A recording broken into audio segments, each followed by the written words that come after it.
जहां तक मेरी बात है, मैं गॉड को लेके वैसा फील नहीं कर पाता हूँ। मेरे अंदर ऐसी फीलिंग बहुत ज्यादा है। मैं एग्नोस्टिक हूँ। मैं ये मानता हूँ कि ये दुनिया गॉड ने बनाई है। ऐसा हो भी सकता है, नहीं भी हो सकता है। ये भी हो सकता है कि अपने आप बनी हो, एवोल्यूशन के प्रोसेस। मुझे ये जरूर लगता है कि ज्यादा चांसेस हैं कि कोई ना कोई फोर्स है इस सब के पीछे, पर वो फोर्स वैसी एकदम नहीं है जैसा धर्मों के लोग मानते हैं। जबकि सच ये है कि पूरे यूनिवर्स में, अगर मैं इस पूरी दीवार को यूनिवर्स मान लूं, तो जो हमारा पृथ्वी जो हमारी है ना, वो क्या मैं कहूँ, एक मच्छर को भी 100 से डिवाइड कर देंगे उतना हिस्सा बनेगा। 1000 से डिवाइड कर दें। हाँ, इतनी छोटी पृथ्वी के कुछ हजार साल के अनुभवों से हमने थियरीज बना ली हैं बड़ी बड़ी, कि भगवान, अल्लाह, गॉड। तो जिन जमीनों पर सारे धर्म खड़े हुए हैं, वो जमीनें बहुत कमजोर हैं, भुरभुरी हैं, क्योंकि वो केवल ह्यूमन बींग्स के एक्सपीरियंस के बेस पे बनाए गए। तो अभी तो विज्ञान ने दुनिया का डेसिमल में भी कुछ नहीं समझा है। अभी से हम ये इंटरप्रेट कर दें कि एक भगवान है जिसने ऐसा ऐसा किया, पॉसिबिलिटी है।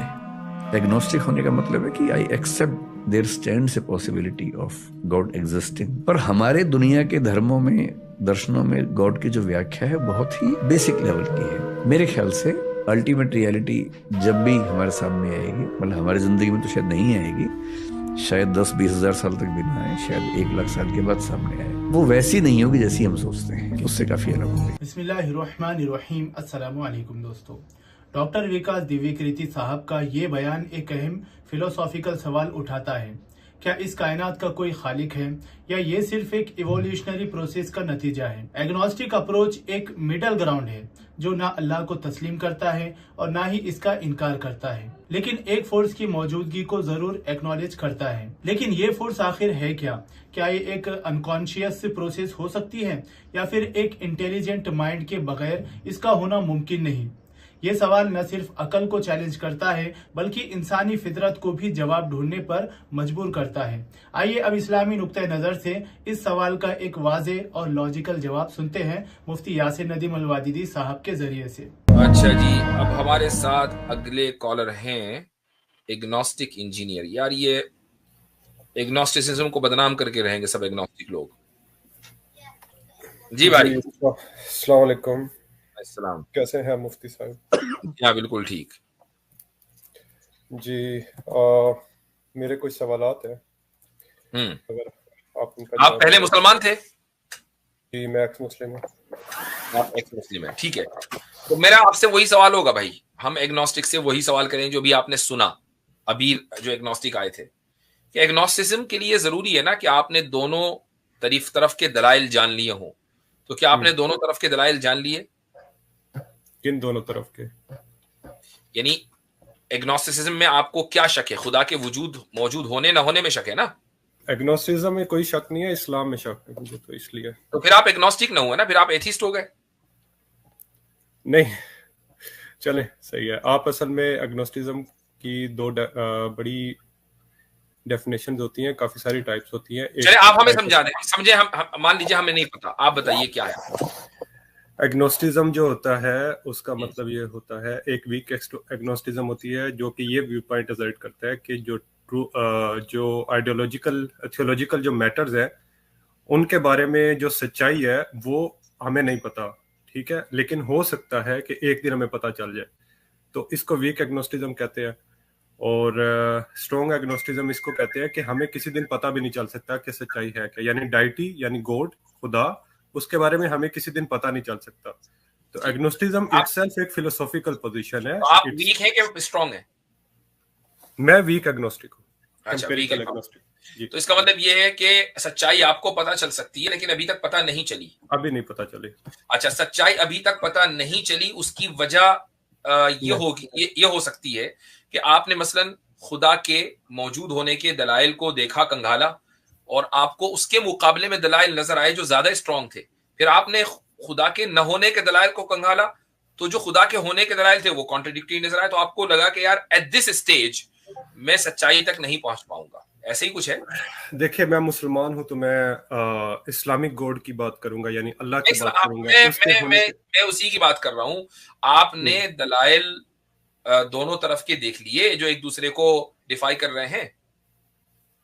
मैंने इस्लाम के दलाइल देखे और उनको देखा और उसके बाद अपनी पोजीशन को तो खुदा के न होने के कोई दलाइल आपने नहीं देखे? खुदा के होने के दलाइल या खुदा के ना होने के दलाइल? हाँ। एग्नोस्टिक पोजीशन क्या है कि खुदा हो भाई भी एग्नोस्टिक सकता है आप और तभी नहीं बनेंगे ना, एक बात सुनिए, जब आप ये कह रहे हैं कि मैं सच्चाई तक नहीं पहुंच पाया अभी तक, सच्चाई तक पहुंचने के लिए रास्ते में कोई ब्लॉक है, राइट? वो जो ब्लॉकेज है वो क्या है? वो ये है कि दोनों तरफ के दलील एक दूसरे को कॉन्ट्रडिक्ट कर रही हैं। इसको देखें तो सामने वो खड़ा, उसको देखें तो सामने ये खड़ा, ये कॉन्ट्रडिक्शन है। तो अब आप, हाँ, तो अब मुझे आपसे सिर्फ ये पूछना है कि खुदा के होने के दलाइल तो बहुत सारे आपने पढ़ लिए होंगे, न होने के दलाइल भी पढ़े कि नहीं पढ़े? ना होने के खिलाफ जो दलाइल है वो पढ़े हैं, हाँ जी पढ़े हैं बिल्कुल। और एक न चीज होने होती के, है, न होने के, एक चीज होती है फिलोसफी में जिसे एक कहते हैं ओक्कम रेजर होता है जी, ओक्कम रेजर होता है। मैं सिर्फ समझना चाह रहा हूं, ना होने के दलाइल आपने पढ़े या नहीं पढ़े? मैंने पढ़े हैं, ना होने के दलाइल भी होने के दलाइल, होने के दलाइल भी पढ़े हैं। ठीक भाई, ये पिछली देर से मैं ये पूछ रहा हूं, आप अगर इसका जवाब दे टाइम बच जाता जी। तो अब आप जो बात कर रहे हैं ना, मैं आपको ये समझा रहा हूँ, फिलोसॉफिकल पोजीशन होती है, फिलोसॉफिकल टर्मिनोलॉजी है जिसे हम कहते हैं ओक्कम रेजर। ओक्कम रेजर का मतलब होता है कि आप वो जो के मतलब वो एक्सेप्ट करते हैं जो कि सिंपलिस्टिक एक्सप्लेनेशन किसी चीज की है। बहुत सारी एक्सप्लेनेशन मौजूद हो तो उसमें जो सिंपलिस्टिक एक्सप्लेनेशन होगी वो आप उठाएंगे। अब मिसाल के तौर पे अगर मैं इस्लाम छोड़ता हूँ, इस्लाम के खुदा को मैं अपनी लॉजिक की वजह से मैं छोड़ देता हूँ, इसका मतलब ये नहीं है कि मैं जाके हिंदुइज्म भी जाके पढ़ूं और उसके बाद मैं जाके बाकी रिलीजन भी पढ़ूं तब जाके मैं कहूँ कि नहीं खुदा का वजूद नहीं है, क्योंकि एक हिंदू आके उठ के कहेगा कि यार आपने हमारे बारे में तो पढ़ा ही नहीं है। नहीं, you simply just apply Occam razor on that कि यार मुझे ये वाला सही नहीं लग रहा, इन सारे एविडेंस से मुझे लग रहा है कि खुदा नहीं है, तो इसकी वजह से मैं एक सिंपलिस्टिक एक्सप्लेनेशन लेता हूँ कि खुदा है ही नहीं। जब नहीं, दिस इज एग्नोस्टिक पोजीशन है कि अगर खुदा है, वीक एग्नोस्टिज्म ये है कि अगर वो खुदा है तो शायद किसी दिन हमें पता चल जाए, कोई सबूत आ जाए तो हम मान लेंगे, अभी नहीं है तो हम नहीं मान भाई अगर अभी नहीं है तो कोई भी खुदा नहीं है ना, अभी कोई एविडेंस नहीं है उसके होने का, अभी उसके किसी भी खुदा के होने का एविडेंस नहीं है, चाहे वो किसी भी मजहब की इंटरप्रिटेशन हो, राइट? नहीं है बिल्कुल नहीं है। तो इसका मतलब ये है कि हम एक ऐसे खुदा के ऊपर बात करेंगे कि जो तमाम मजाहिब की इंटरप्रिटेशन के मुताबिक हो, कम से कम जो कॉमन इंटरप्रिटेशंस हैं, डिटेल में जाए बगैर। हम ऐसे खुदा पर बात कर सकते हैं कि नहीं कर सकते? कर सकते हैं। अच्छा, और ऐसे खुदा के न होने पर आपके पास, आपने दलीलें पढ़ी हैं, तो क्या वो दलील है? कोई एक दो दे जरा। अच्छा, मैं आपको ऐसे खुदा के होने की दलील, ना होने की कोई दलील दें कि जिस पर आम मजाहिब मुत्तफिक हो, जिस इंटरप्रिटेशन पर सारे मजाहिब मुत्तफिक हो। मैंने आम मजाहिब कहा, सारे नहीं कहा। जैसे मसलन क्रिश्चियनिटी, जुडाइज्म, इस्लाम, ये कम से कम इस बात पर जबानी ही तौर से सही, क्रिश्चियनिटी के हवाले से बात कर रहा हूँ, मुत्तफिक है भाई खुदा एक है, ऑल पावरफुल है, ऑल माइटी है, ऑल मर्सीफुल है, ऑल वाइज है, ऑल नोइंग है, वगैरह वगैरह। Talking about Abrahamic God. मैंने आम मजाहिब बोला ना, आम मजाहिब बोला, तो ठीक है। अब इस पर जो है, इसके न होने पर आपके पास अगर कोई दलील हो तो वो दीजिए। हाँ, मेरे पास इसकी दलील ये है कि इसमें एम्पिरिकल एविडेंस जो है वो नहीं है, ठीक है।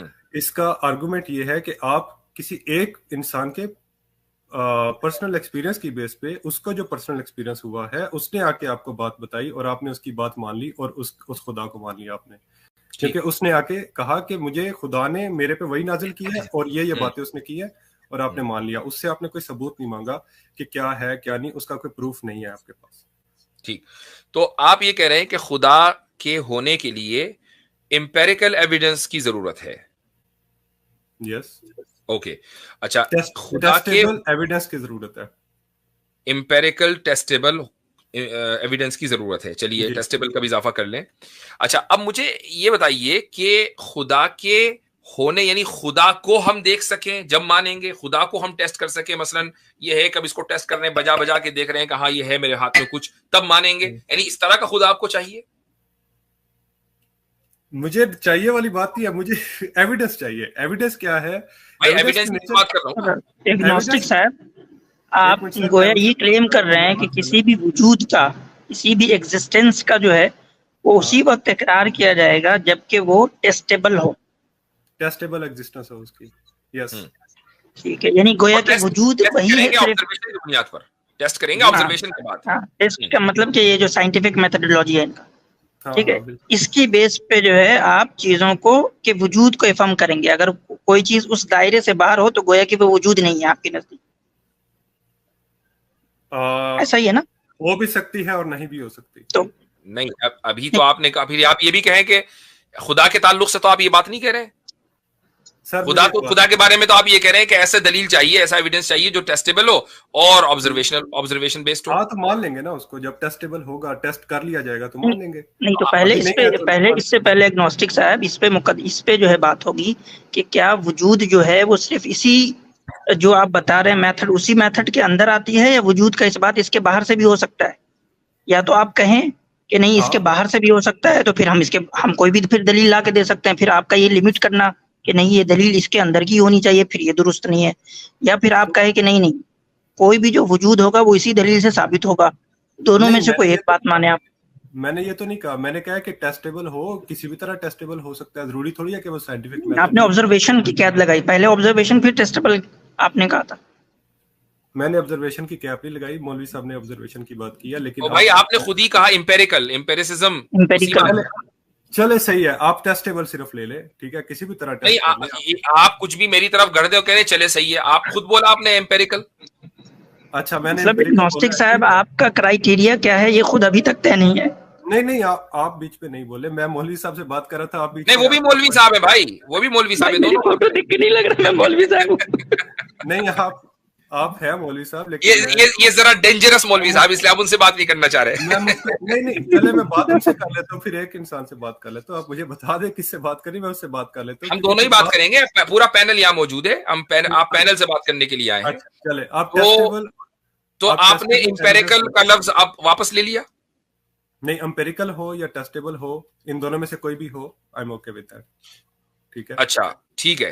तो जी आसिम भाई, आप कुछ कह रहे थे। तो मैं चाहता हूँ कि एम्पेरिकल तो बहुत यानी कि समझे कि वेल डिफाइंड वर्ड है, इस टेस्टेबल थोड़ा सा वेल डिफाइंड नहीं है। इसको थोड़ा डिफाइन कर दें कि जब आप टेस्टेबल कह रहे हैं तो क्या मतलब है, क्योंकि जब हम कोई अभी ला के देंगे आपको आर्ग्यूमेंट, तो आप कहेंगे नहीं ये टेस्टेबल है ही नहीं। तो पहले वो बता दें टेस्टेबल का मतलब क्या होता है। चख के देख सकते हैं, सूंघ के देख सकते हैं, क्या मतलब टेस्टेबल का? मैं आपको एक मिसाल देता हूँ इस पे।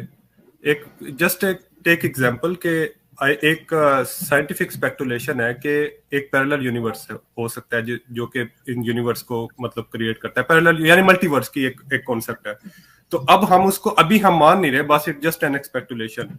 जब कोई टेस्टेबल एविडेंस आ जाएगा मान लेंगे, जो उसका टेस्टेबल होगा उसी तरह का टेस्टेबल एविडेंस। ओ, ये गोया आपका टेस्टेबल एम्पिरिकल ही है और कुछ नहीं है। हाँ, यही बात है ना, आपने टेस्टेबल को डिफाइन एम्पेरिकल से कर दिया।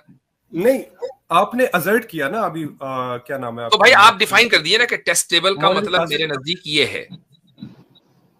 आप कोई एविडेंस जो आपके दिमाग में आर्गुमेंट है आप लेकर आए, मैं फिर बताऊंगा कि वो टेस्टेबल। लफ्ज आपका लेकर मैं आऊं, आपने एक लफ्ज इस्तेमाल किया तो यकीनन उस लफ्ज की जो पूरी डेफिनेशन है वो आपके जहन में होगी। जब आपने कहा या तो इंपेरिकल हो या टेस्टेबल हो, और टेस्टेबल का लफ्ज आपने बाद में ऐड किया इंपेरिकल के बाद, तो कोई ना कोई उसके पीछे मकसद होगा उस लफ्ज के इस्तेमाल करने का, तो वो आपको पता होना चाहिए ना मेरे भाई। मुझे पता है, लेकिन मैं अभी आपको तो क्या है? नहीं, मिसाल नहीं, आप उसको डिफाइन करें, आप उसको डिफाइन करें। वो मिसाल इस पर सादिक नहीं आ रही। आपने कहा कि हम इसलिए नहीं मान रहे मल्टी यूनिवर्स क्योंकि अभी उसको टेस्ट नहीं किया। भाई टेस्ट कैसे करेंगे बताइए? कैसे होगा? एक काम करता हूँ, आपको मैं सारा बता देता हूँ कि टेस्टेबल क्या होता है। एक मिनट, अभी रुक जाइए, वो आप बताएंगे। अभी रुक जाइए। मल्टीवर्स थ्योरी को आप जब मानेंगे जब उसका टेस्ट हो जाएगा, तो कैसे होगा उसका टेस्ट? क्या आपके नजदीक उसका मेयार है, उसका टेस्ट कैसा होना चाहिए? ये तो साइंसदान नहीं बता सकते, तो मैं कैसे बता सकता हूँ इस वक्त? वाह भाई, यानी आप मानेंगे जब टेस्ट हो जाएगा, लेकिन आप खुद टेस्ट नहीं करेंगे, साइंसदान करेंगे। मैं खुद टेस्ट करूंगा। अभी तो आपने कहा साइंसदान बताएंगे, तो साइंसदान अगर किसी साइंटिस्ट ने, या हो सकता है मैं कल को करके उस चीज को टेस्ट कर लेता हूँ, तो मेरे पास तो यानी साइंसदान की बात नहीं मानेंगे? साइंसदान की बात मानूंगा। हो सकता है मैं की बात मानेंगे ना, एक्सपर्ट की बात मानेंगे, खुद टेस्ट नहीं करेंगे या खुद करेंगे? सुन लेना बात सुन लेना। अब अगर मैं एक लैब में काम कर रहा हूँ, साइंसदान ने मुझे बताया कि रजिस्टर में से इतना करंट गुजारे तो इतना वोल्टेज, या इतना वोल्टेज हो तो इतना करंट गुजरता है, ठीक है। अब साइंसदान ने करके मुझे बताया, मैंने वो टेस्ट कर लिया लैब में, जिस तरह से उसने बताया रिप्रोड्यूसेबल वो चीज है। ठीक है, तो अब आप खुद टेस्ट करेंगे मल्टीवर्स का। यार अगर कोई साइंसदान आके मुझे बता देगा, हो सकता है कि मैं अगर अपनी लैब में सेटअप कर सकता हूँ मल्टीवर्स का, तो मैं कर कैसे सकता हूँ। करेंगे, उसका क्या मेयार आपके नजदीक है वो बताइए। कोई लॉजिक होगा उसके पीछे, क्या लॉजिक करें, कोई कुछ रीजन भी, होगा। मतलब यानी इसका मतलब अकली बुनियादों पर आप कर सकते हैं, इंपेरिकल जरूरी नहीं है। हाँ, अकली बुनियादों पे कर सकते हैं। Logic is also part of, मतलब थॉट एक्सपेरिमेंट्स जो होते हैं वो लॉजिक की बेस पे ही होते हैं, तो आप उस पे अच्छा, तो फिर इसका मतलब ये हुआ कि अगर अकली बुनियादों पर ये खुदा का वजूद साबित हो जाए तो ये जरूरी नहीं है कि आप फिर इंपेरिकल एविडेंस की डिमांड करें, राइट? हाँ ठीक है, ठीक जी। आसिम भाई जी, तो इसमें बहुत सारे हमारे पास इतने आर्गुमेंट है कि बात करें तो पूरी रात हो जाए। चले, मैं बहुत सिंपल सा एक आर्गुमेंट पूछता हूँ आपसे। आप जो है वो कंटिंजेंट हैं, यानी आप जो है वो यानी खत्म होने वाले हैं या हमेशा रहने वाले हैं? मैं खत्म होने वाला, मेरी मतलब यानी डिपेंडेंट हैं आप, डिपेंडेंट हैं। जिस्मानी जिंदगी है वो खत्म होने वाली है। आप डिपेंडेंट हैं ना? हाँ ठीक है, तो ये आप जिस पे डिपेंडेंट है वो भी डिपेंडेंट होगा। हाँ बिल्कुल। चल, तो ये डिपेंडेंट की सीढ़ी कहीं ना कहीं जाके तो रुकेगी ना, किसी ऐसे पिलर पे तो रुकेगी जो इंडिपेंडेंट हो। जरूरी थोड़ी है। जरूरी है? नहीं जरूरी है तो फिर आपका एग्जिस्टेंस यहाँ पे हो ही नहीं सकता। With in this time and space तो हम जाएंगे, तो हम अगर आप कहें कि कोई इंडिपेंडेंट उधर पिलर नहीं है खड़ा हुआ जो सारे डिपेंडेंट को संभाले हुआ है, तो फिर आप आए कहाँ से? बिग बैंग की थ्योरी का पता है आपको? भाई ये सब बचकाना बातें हो गई, थ्योरी का पता है ये? आप सीधा मेरे आप इसका आंसर करें कि जो डिपेंडेंट है वो अगर कहीं इंडिपेंडेंट पिलर पे नहीं रुकेगा तो क्या आपका एग्जिस्टेंस यहाँ पे होगा? हो भी सकता है। कैसे हो सकता है? कैसे? हाँ, इसको साबित करें। आपको बिग बैंग का पता है? अरे यार नहीं, सवाल पूछ रहा हूँ ना आपको।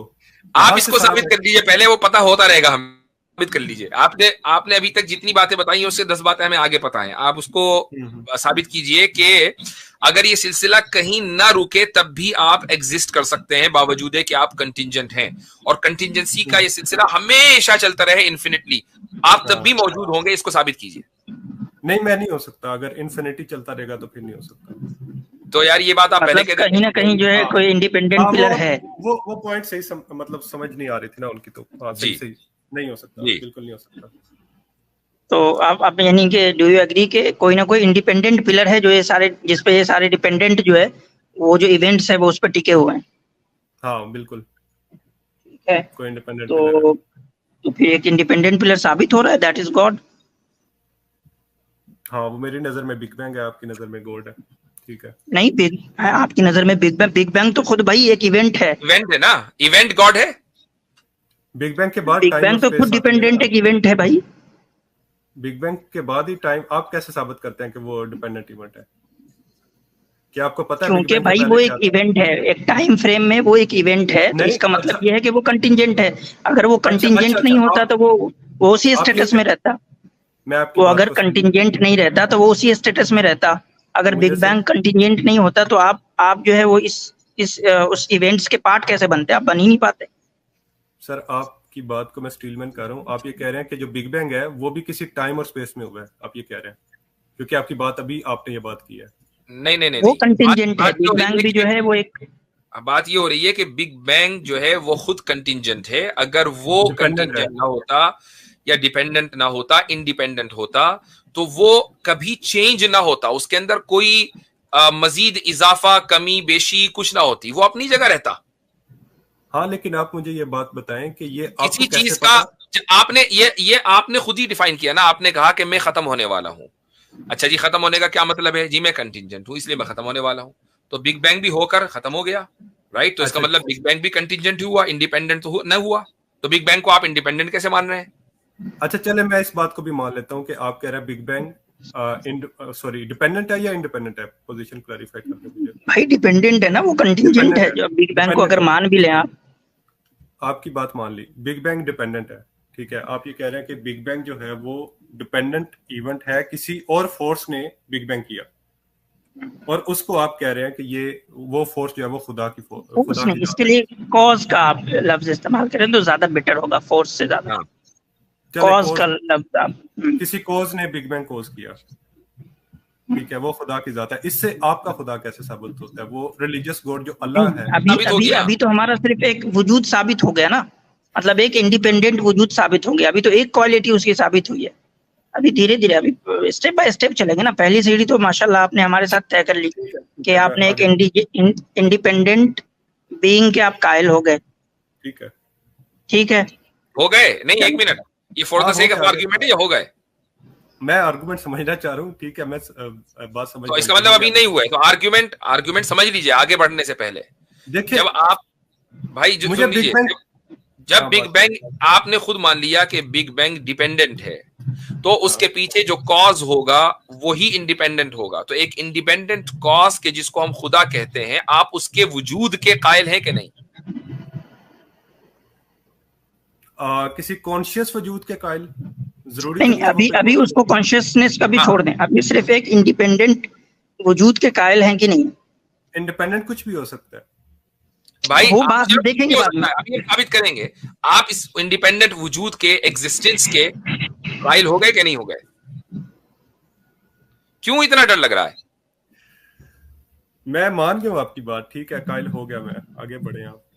नहीं, for the sake of argument नहीं, आगे तभी बढ़ेंगे। हाँ, आपको अगर कोई शक है या एतराज है तो एतराज कीजिए अभी, क्योंकि मुझे पता नहीं है ना उससे पीछे क्या है, ना किसी साइंसदान को भी नहीं पता कि उससे पीछे क्या है। हम तो क्या की बात, हम उसको एक मिनट, साइंस मुझे सुन लीजिए। अभी जो भी आपने कहा ना कि किसी साइंसदान को भी नहीं पता, साइंसदान को कैसे पता चलता है? साइंटिफिक मेथोडोलॉजी से पता चलता है ना। आप तो खुद ही ये मानकर आ रहे हैं कि साइंटिफिक मेथोडोलॉजी का होना जरूरी नहीं है खुदा को जानने के लिए, तो साइंसदान की बात कहां से आई? देखिए, साइंटिफिक मेथोडोलॉजी जो होती है, साइंटिफिक मेथोडोलॉजी के अंदर भी इवन साइंटिफिक मेथोडोलॉजी ऑब्जर्वेशन पे डिपेंड करती है, लेकिन साइंटिफिक स्पेकुलेशन भी कोई चीज होती है जो कि आप लॉजिक से, वो स्पेकुलेशन भी भाई ऑब्जर्वेशन ही के ऊपर कुछ ना कुछ ऑब्जर्व करते हैं, उसके बाद फिर स्पेकुलेट करते हैं। कहीं ना कहीं तो कुछ ऑब्जर्व करेंगे ना, या जहन में एक आइडिया आया बस जड़ दिया, ऐसा तो नहीं होता ना। तो अभी आप थोड़ी देर पहले जो पूरी साइंस इंपेरिसिज्म के ऊपर डिपेंड करती है, उसको कहकर आ रहे हैं कि नहीं, इंपेरिकल डाटा की कोई जरूरत नहीं है, अकली बुनियादों पर मैं कबूल कर लूंगा। अब हमने आपको अकली दलील देनी शुरू की, तो आपने कहा कि साइंटिस्ट को क्या पता कि बिग बैंग से पहले क्या था, फिर आप दोबारा साइंटिस्ट पर आ गए। तो ये सर्कुलर रीजनिंग नहीं तो और क्या है भाई? नहीं, मैं सर्कुलर रीजनिंग नहीं अप्लाई कर रहा, आप जरा इस जगह पे पॉइंट समझिए। मैं कह रहा हूं कि मुझे कैसे पता हो सकता है कि उससे पहले कोई जो इंडिपेंडेंट, चले मान लेते हैं, ठीक है, आपकी बात मान लेते हैं, कैसे पता हो सकता है? अभी आपको दलील दी ना पता होने की, अभी तो दलील दी कि कैसे पता हो रहा है। इंडिपेंडेंट एग्जिस्टेंस को मान लेते हैं, आप काइंडली इससे आगे बात लेकर चले, यहाँ पे बात चले। वो कोई एक इंडिपेंडेंट कॉज है, ठीक है। आप ये मानते हैं कि नहीं कि आप बिग बैंग को मान रहे हैं? तो बिग बैंग जो है वो एक टाइम फ्रेम में हुआ है, मतलब उसका एक आगाज है, एक बिगिनिंग है उसका। उसके बिगिनिंग को आप मानते हैं बिग बैंग के, या वो इटर्नल है बिग बैंग? मानता हूँ उसकी बिगिनिंग को। हाँ, मानता हूँ उसके बिगिनिंग को मानते हैं। चलो, तो अब इससे ये पता चला कि वो जो कॉज है, जो एक इंडिपेंडेंट कॉज है, उसने इसको बिगिन कभी किया है। या तो अब ये मानेंगे कि वो कॉज जो है, वो जो इंडिपेंडेंट कॉज है, उसके पास कॉन्शियसनेस नहीं होगा, उसके पास जो है कॉन्शियसनेस नहीं होगा, और ये बिग बैंग जो है उससे ऐसे ही आ गया है जैसे समझे कि आप आग से जो है गर्मी आती है। एक आग होता है, वो कॉज करता है, उससे जो है वो आग होता है, उससे गर्मी आ जाती है, वो ऑटोमेटिकली आ जाती है, मतलब जहां होती है वहीं आ जाती है ना। तो अगर आप ये मानेंगे तो फिर इसका मतलब ये मानना होगा कि इसका भी कोई बिगनिंग नहीं है। हालांकि अभी आपने कहा कि इसका बिगनिंग है, तो मतलब इसके पीछे जो इंडिपेंडेंट कॉज है उसके पास एक विल और इरादा है कि उसने इसको बिगिन किया है कभी, क्योंकि वो तो इंडिपेंडेंट है, तो वो तो इंडिपेंडेंट है, तो वो तो किसी पे डिपेंड नहीं करता, तो वो तो हमेशा से होगा, इटर्नल होगा। और ये तो इटर्नल है नहीं, ये तो इटर्नल है नहीं क्या? और ये इटर्नल है नहीं। हाँ, तो ये तो इटर्नल है नहीं, ये तो एक 14 कुछ पॉइंट बिलियन। अल्फाज में एग्नोस्टिक इंजीनियर साहब, इसको आप इस तरह समझ लें कि अगर उस इंडिपेंडेंट कॉज को आप कॉन्शियस बीइंग नहीं मानेंगे, तो जो बिग बैंग का इवेंट है, जो डिपेंडेंट है, जो टाइम बाउंड है, उसको भी टाइमलेस होना पड़ेगा, जिस तरह वो इंडिपेंडेंट कॉज टाइमलेस है। ठीक। अगर और अगर आप, या फिर आप उस इंडिपेंडेंट कॉज को भी डिपेंडेंट मानेंगे, टाइम बाउंड मानेंगे, जिस तरीके से आपने बिग बैंग को डिपेंडेंट माना है। ठीक है। और ये फैलेसी है, क्योंकि अभी आप उसको इंडिपेंडेंट कॉज मान के आए तो डिपेंडेंट नहीं हो सकता। ठीक है। तो उसके अंदर कॉन्शियसनेस का होना जरूरी है। ठीक है। ठीक, यहां तक मान लिया। ठीक है, उसका तो कॉन्शियसनेस होना जरूरी है। ठीक है। अब ये साबित हो गया कि एक सुप्रीम बीइंग जो इंडिपेंडेंट है और उसके अंदर कॉन्शियसनेस भी है, उसका होना जरूरी है हमारे वजूद के लिए। ठीक है। अच्छा, आप ये कह रहे हैं कि उसका कॉन्शियस होना जरूरी है। ठीक है, वो कोई इवेंट कोज करता है। ठीक है, यही बात है आपकी। ठीक है। हाँ। अच्छा, तो क्या वो बीइंग जो है वो कॉज एंड इफेक्ट से बाहर है? ये मेरा सवाल है भाई। वो इंडिपेंडेंट, वो डिपेंडेंट नहीं है ना। वो इंडिपेंडेंट है तो वो कॉज एंड इफेक्ट से तो बाहर ही होगा। वो तो कॉज से बाहर होगा ना अपने। ये तो वो तो बस इफेक्ट करता है ना। एक मिनट, ये तो आप अकली नहीं, आप भी यही कह रहे हैं, आप भी यही मानकर आए हैं, क्योंकि अगर आप उसको कॉज एंड इफेक्ट के सिस्टम में डालेंगे तो फिर आप मौजूद नहीं हो सकते। अभी आपने कहा कि कॉज एंड इफेक्ट का सिलसिला इन्फिनिटली नहीं चल सकता, वरना मैं मौजूद नहीं हूंगा। अभी आप मानकर आए हैं, उससे पलटिए मत। ठीक है, मैं आपकी बात से, मैं उससे नहीं पलट रहा, लेकिन मैं आपसे सवाल पूछ रहा हूँ सिर्फ कि क्या वो कॉज एंड इफेक्ट से बाहर है? ये तो आपने जब उसको मान लिया कि वो इंडिपेंडेंट है, तो उसी वक्त आपको ये भी मान लेना चाहिए कि वो कॉज एंड इफेक्ट के इस जो है वो साइकिल से बाहर है। ये तो खुद ब खुद हो गया। फिर आपका ये पूछना मतलब, जो आप जवाब देंगे ना, मैं उसको मान लूंगा। जो आप जवाब देंगे ना, दो चीज हो गई, दो चीज साबित हो गई कि एक इंडिपेंडेंट कॉज है और वो कॉन्शियसनेस है, कॉन्शियसनेस रखता है, कॉन्शियस है। ठीक है। ठीक है, और क्या वो कॉज एंड इफेक्ट से बाहर है? वो कॉज से बाहर है, वो इफेक्ट बस करता है। वो बस इफेक्ट करता है, वो कोई मतलब हाँ, वो उसका कोई कॉज नहीं है। सारे कॉज जो है ना, सारे कॉज जो है, सारे इफेक्ट जो है वो उससे ही है, लेकिन उसका कोई जो है कॉज नहीं है। ठीक है, उसका कोई कॉज नहीं है। इंडिपेंडेंट बीइंग है, उसका कोई कॉज नहीं है, उसको किसी ने कॉज नहीं किया, वो कॉज एंड इफेक्ट से बाहर है। यानी वो कोई भी काम, कॉज एंड इफेक्ट नहीं। आप बार बार फैलेसी कर रहे हैं। कॉज एंड इफेक्ट नहीं, वो इफेक्ट करता है, तभी तो हम यहाँ पे हैं। उसने जो है तख्लीक की, उसने जो है वो इवेंट। कौन सी फैलेसी कर रहा हूँ काइंडली, मुझे भी थोड़ा पता चले। मैं आपको बार बार कह रहा हूँ कि वो कॉज, उसका कोई कॉज नहीं है, वो इफेक्ट करने की ताकत रखता है। ठीक है, उसका कोई कॉज नहीं है, लेकिन वो इफेक्ट करने की ताकत रखता है। तो फिर आप उसको कॉज एंड इफेक्ट से बाहर है, कॉज एंड इफेक्ट से बाहर है कर। आप मुझे डिफाइन करेंगे कॉज एंड इफेक्ट क्या होता है? अरे यार, नहीं, एक मिनट, मुझे थोड़ी समझ नहीं आ रही ना इनकी बात की कि वो अफेक्ट। भैया, आप अपने माँ बाप के इफेक्ट हैं, आपके माँ बाप आपके कॉज हैं। हाँ, ये बिल्कुल सही, सिंपल सी बात है ना। हाँ, बिल्कुल सिंपल सी बात है। तो इसका मतलब है कि something happens because of something else, मतलब पहले कुछ हुआ, उसके बाद कोई चीज होती है। ठीक है। अब मुझे एक बात बताएं, आप यहाँ पे, मेरा सवाल है, आप मुझे ये बात बताएं कि क्या मैं जब कोई बुरा काम करता हूँ उसके बदले मुझे दोजख मिलेगी? अरे भाई, अब कहाँ कूद के आप जा रहे हैं? अभी तो हम लोग वजूद है, अभी तो हम खुदा के वजूद पे बात कर रहे थे। अरे मैं आपके खुदा अभी बात कर रहे हैं आगाज की, आप चले गए इंतहा पे।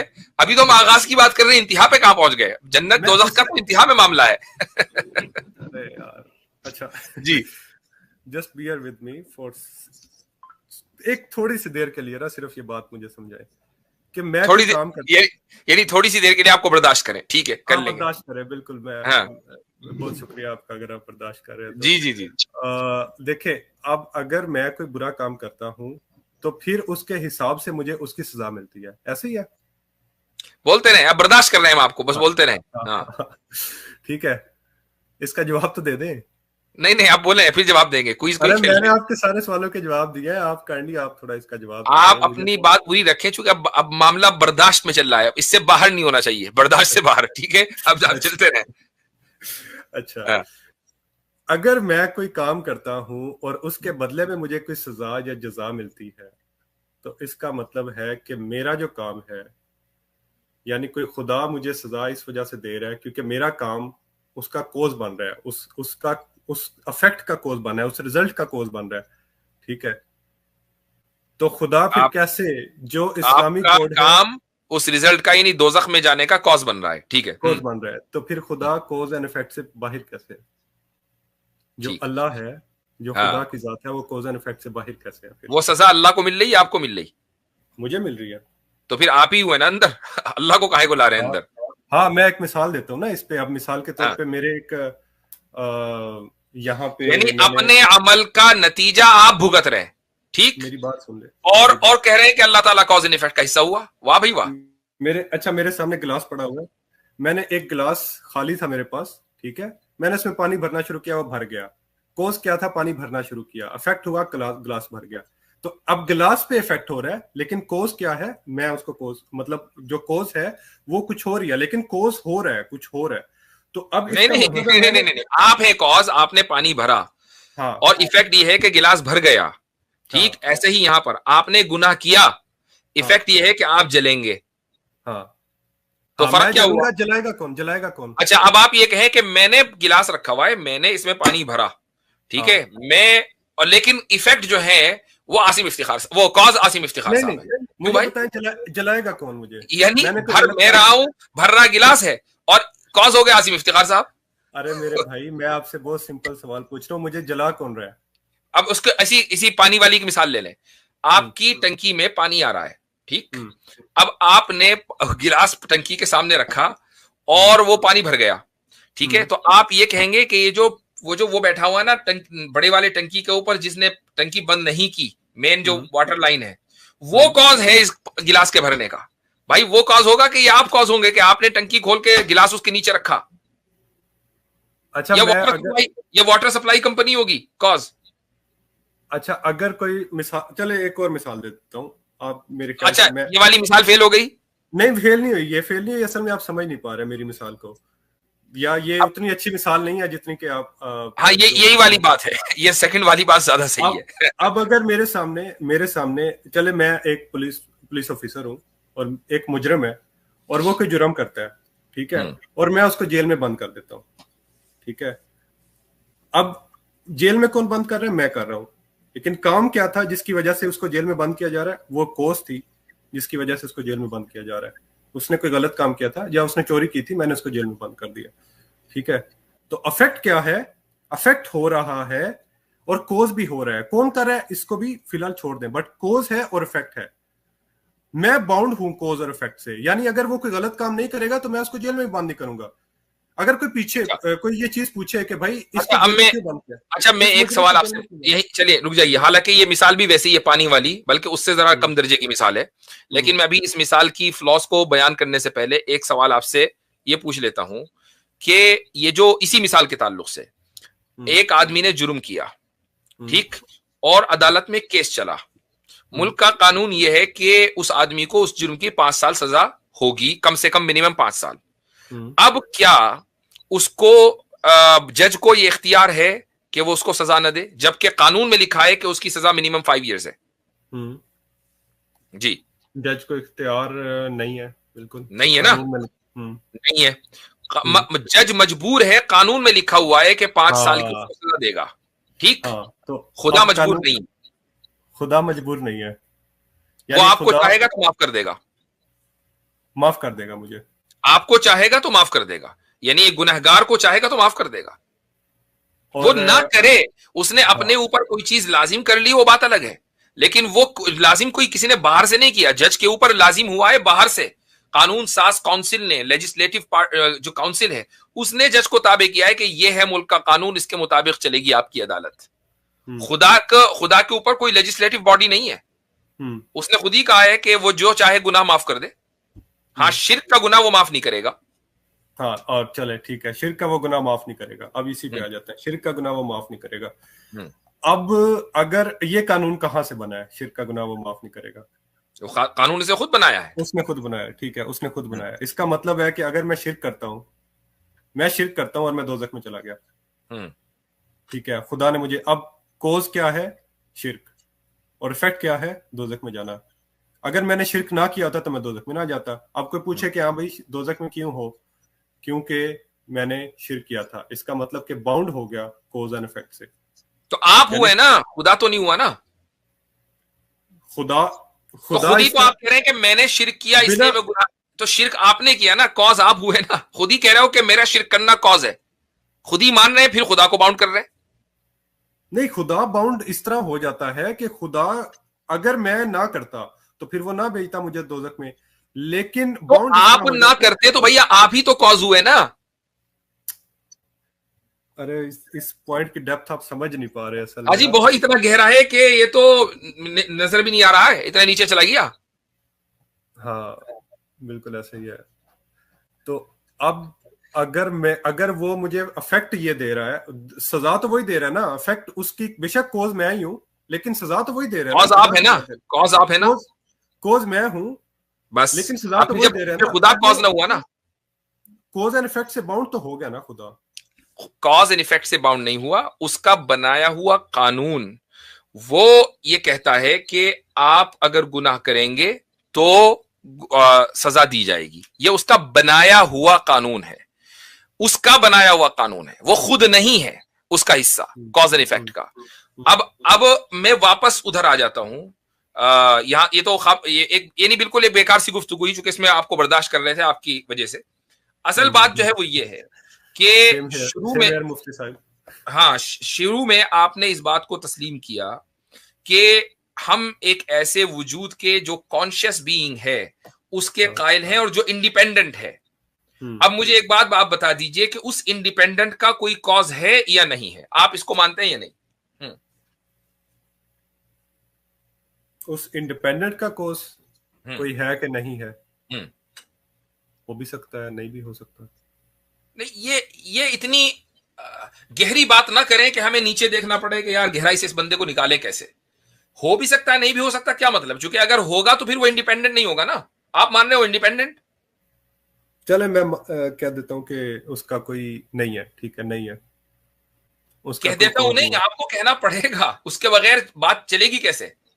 इंडिपेंडेंट है तो कॉज नहीं है, और डिपेंडेंट है तो कॉज है। जब आपने उस इंडिपेंडेंट कॉन्शियस बीइंग को इंडिपेंडेंट मान लिया तो ये मानना पड़ेगा कि उसका कोई कॉज नहीं है, उसका कोई कॉज नहीं है, ठीक है, बात खत्म। उसी को हम अल्लाह कहते हैं, ठीक है। लेकिन अब वो कॉज एंड इफेक्ट से बाहर तो नहीं हुआ ना फिर।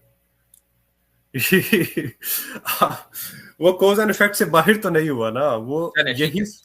यही सबसे बड़ा आर्गुमेंट है जो कि ये सबसे बड़ा आर्गुमेंट नहीं, ये सबसे बड़ी जहालत है।